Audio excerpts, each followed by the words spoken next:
There it is. Welcome back to Dark Corner's Physical Media Reviews. We're looking at another of Imprint's Tales of Adventure series, 6 films from 1916 to 1971, predominantly Jules Verne adaptations. The success of Disney's 20,000 Leagues Under the Sea with Kirk Douglas led to other Verne adaptations in the early 60s, including Valley of the Dragons, which we have reviewed for our Bad Movie strand. Prehistoric ancestors of our modern-day elephants. 2 men put their duel on hold when they are swept up by a comet. It's nonsense, but surprisingly likeable, despite its wholesale recycling of footage and plotlines from 1940's 1 million BC. Also includes Morlocks and Rodan. I've never seen a creature like that. Probably the most purely entertaining film here, though not always for the reasons originally intended. It's amazing how a Frenchman always finds a woman. Made the same year, Master of the World is basically 20,000 leagues up in the sky. Does the altitude bother you? Not at all. I find it interesting. And benefits from the presence of Vincent Price, majestic as Robur, a man who wants world peace at any price. I am a man unto myself, Mr. Prudent, who has declared war against war. This is another we have previously looked at, though this time for our streaming strand, but briefly, Price is as good as you expect. It is quite obvious that you do not understand me, and in all probability you never will. The film is not as much fun as you expect. We're being abducted! It was followed up 4 years later by City in the Sea, here listed by its US title, War Gods of the Deep, again with Price. There is no way out. The last film of Cat People and Night of the Demon director Jacques Tourneur. Tis Mr. Penrose! This starts with real atmosphere and a sense of mystery. Do you really hear those ghost bells? Yes, I heard them. Deep down in the sea they were. Somewhat undermined by its broad comedy. Founder of the Roosters Association. Better select.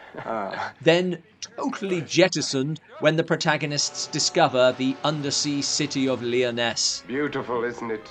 Characters wandering between indistinguishable rooms in a cycle of escape and recapture, pausing for lengthy conversations, much of which goes unresolved. A picture of me. No, that portrait's over 100 years old. It degenerates into a dreary underwater kerfuffle, all the more disappointing for how well it started. Matter of taste, but I preferred the mystery. This is the only film on the set not even loosely based on a Verne novel. It's purportedly inspired by an Edgar Allan Poe poem, continuing AIP's Poe series, included here because Verne feels like an inspiration. There's a lot to be said for ducks. Water rolls off their backs. 1967's Jules Verne's Rocket to the Moon does share the same basic setup as Verne's From the Earth to the Moon, but arguably owes a greater debt to madcap comedy Those Magnificent Men in Their Flying Machines. It is also known as Those Fantastic Flying Fools. Heavy on explosive slapstick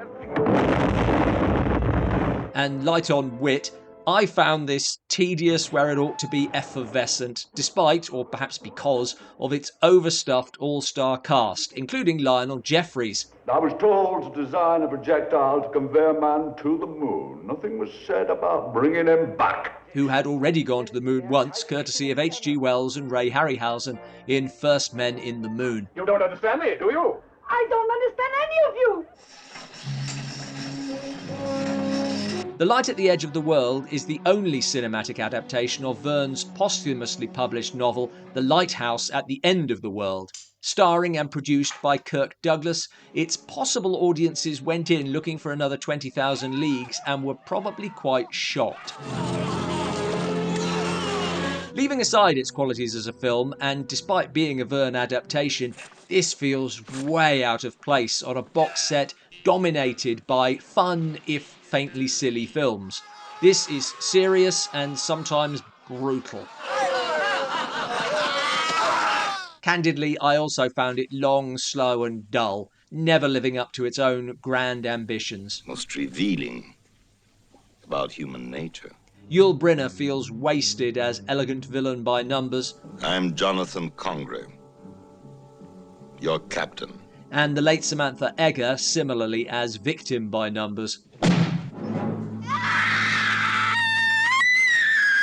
It has been praised for its unromantic view of pirates, and I can't argue with that. It gets nastier as it goes.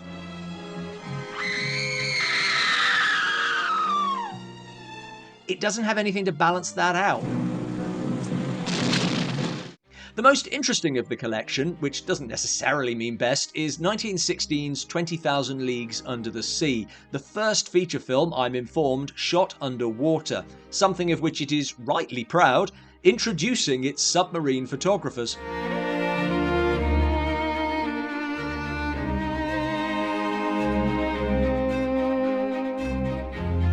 The underwater stuff is impressive for more reasons than one. As is the Nautilus itself. And the film never lacks scale, although the octopus is a bit of a letdown. Plot-wise, it feels like a serial that's been edited down, largely because it quickly abandons 20,000 Leagues to focus on Verne's other Captain Nemo novel, Mysterious Island, adding a native girl to the story. Incidentally, an interracial love story was pretty rare for the time, even if it is conducted in blackface. Visually, it's great, and apparently cripplingly expensive for Universal, but the story is all over the place and the acting is not always of the best. Like I said, it is interesting, and in very smart condition. All but Valley of the Dragons comes with a commentary featuring the usual suspects. Kim Newman and Stephen Jones bring their textbook film knowledge to Rocket to the Moon. Jonathan Rigby and Kevin Lyons provide fascinating background to War Gods of the Deep, including how the art director marvelled at the game-changing new tool in set design, polystyrene blocks. Tom Weaver delivers his typical machine gun of trivia and comic observations on Master of the World, joined briefly by Price biographer Chase Williams. While in a second commentary, David Frankham is positively charming as he looks back fondly on his experiences on this film and on working with Price. Light at the Edge of the World promises much with appearances by producer Ilya Salkind and director Kevin Billington, but these are extracts from an interview that have been spliced in and could have done with more editing. Finally, Anthony Slide explores the groundbreaking underwater photography in 20,000 Leagues Under the Sea. Across the 6 discs, we have featurettes, video essays, trailers and interviews. Highlights include Rocket to the Moon's Audrey Nicholson revealing that several actors caught jaundice from tainted milk. Are you unwell too? As well as can be expected, Mom. And the best feature is a 70-minute documentary on Master of the World screenwriter and cult legend Richard Matheson, in which the writer talks about his career and process. The idea occurred to me, well, if one vampire is scary, if the whole world were full of vampires, that would really be scary. So that's how I Am Legend was first conceived. Solid extras, solid films. As a set, I feel it lacks that one big draw, something that would make you go out and buy this. Maybe that's just me. Thanks for watching. Please like and subscribe.